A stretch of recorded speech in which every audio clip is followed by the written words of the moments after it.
some of the puzzle pieces are coming together for me. If I go to August 9th, my devotion says, I read Proverbs 16:1. To people belong the plans of the heart, but the answer of tongue comes from the Lord.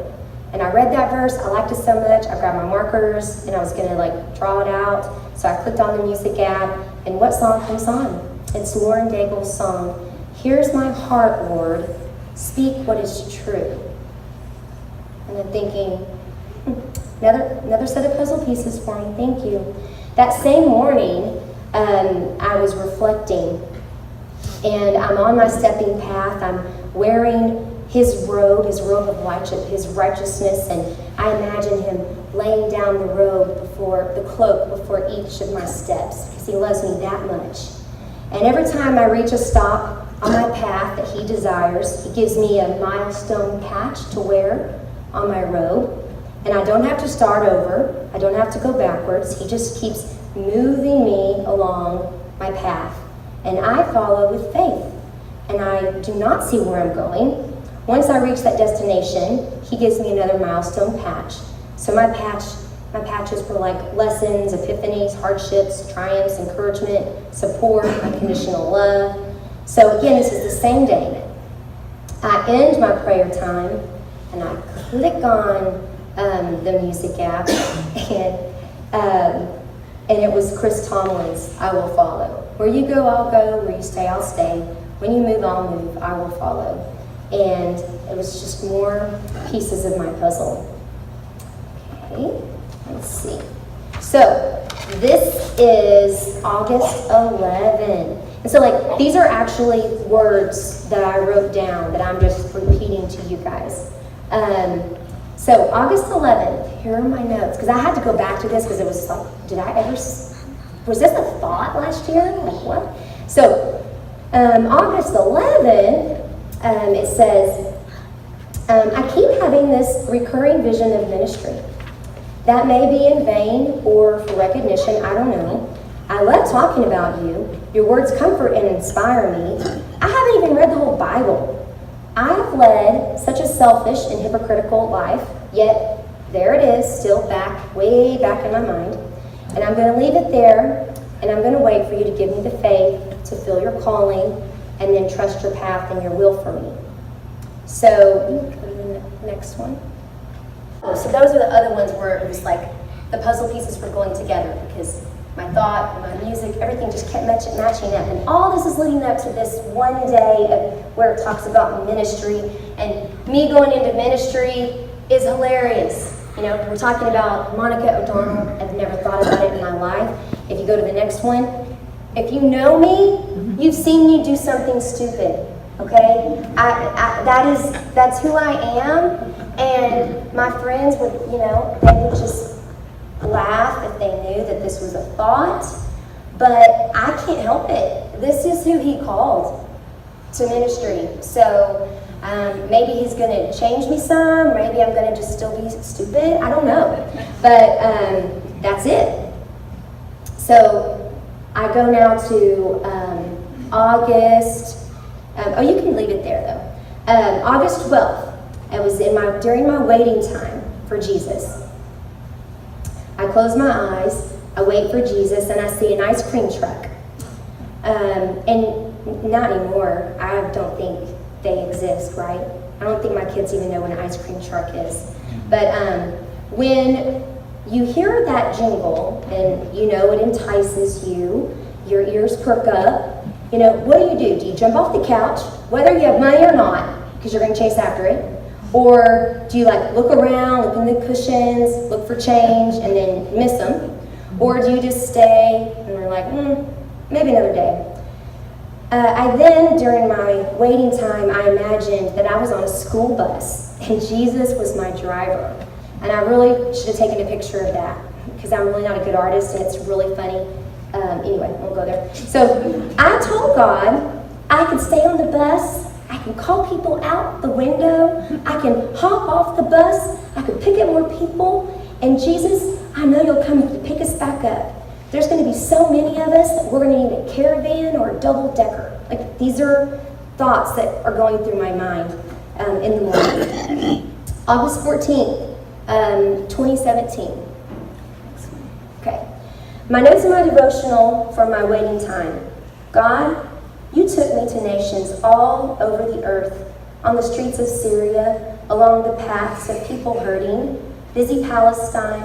You gotta go to Daddy. East Texas really confuses me. Opposite of East Texas. Thank you. Robe-wearing Muslims, the Vatican, the Sistine Chapel, the Eiffel Tower, I wrote that down, Morocco with armed men on the road, under the bridge with the homeless. I'm on the street of Charlottesville with the injured, Niagara Falls, Grand Canyon. You seek and you love everyone, and you pursue us all. So that's what I envision when I close my eyes. While I was praising him, I told him that I couldn't even find the words to explain how much he loves us. And my scripture that day was Hebrews 13:24. Greet your leaders and all of God's holy people. The group from Italy greets you. Next, same day, and I just opened up my Jesus Calling book. It said, the world you inhabit is a place of constant changes, more than your mind can absorb without going into shock. More puzzle pieces just coming together. Okay, oh, you can go to the next one real quick. Okay, so this is one of my drawings. Again, I'm not a very good drawer. This is me in my pit. And these are all of the negative words that were written on my wall, and how I felt towards the end of before I quit my job. So on August the 15th, I wrote a song, So Talented. Not really, I go back and I look at it and I'm like, man, where do my children get their talent? It's not for me. But it's on the wheel song. So I'm like, I'm not gonna sing, I'm just gonna write something. So I said, from the beginning, my shepherd, you've played my path. Stone by stone, you placed before my feet.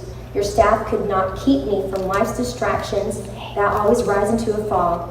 My sins make me stumble and block me from you. I am lost and sink into a land not designed for me. You beacon, you call, you whisper my name. You reach out with your staff, and from the pits, I hear your voice. I hold tightly to your promises and rise and sit at your feet. You find me, and we start again, and you show me glimpses of my future so that I can press on forward, even though my map shows wear and tear. My shepherd uses it to get me there, to my last step, the last step that leaves behind a world that's broken, that strayed from your perfect design.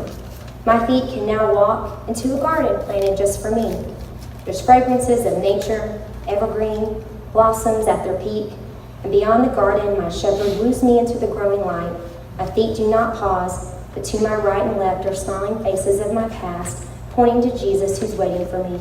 My head bows and locks in place, and my shepherd's light permeates all around me, and I hear him say, you've made it. Come here, my sheep. Okay.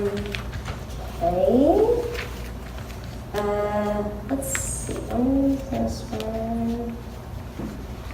Yes. Okay. August 25th. Okay. After letting my mind go from here and there, after looking up whether, here I am supposed to be starting my morning prayer time, and I'm just like uncontrollable on the weather app and looking at news reports and videos.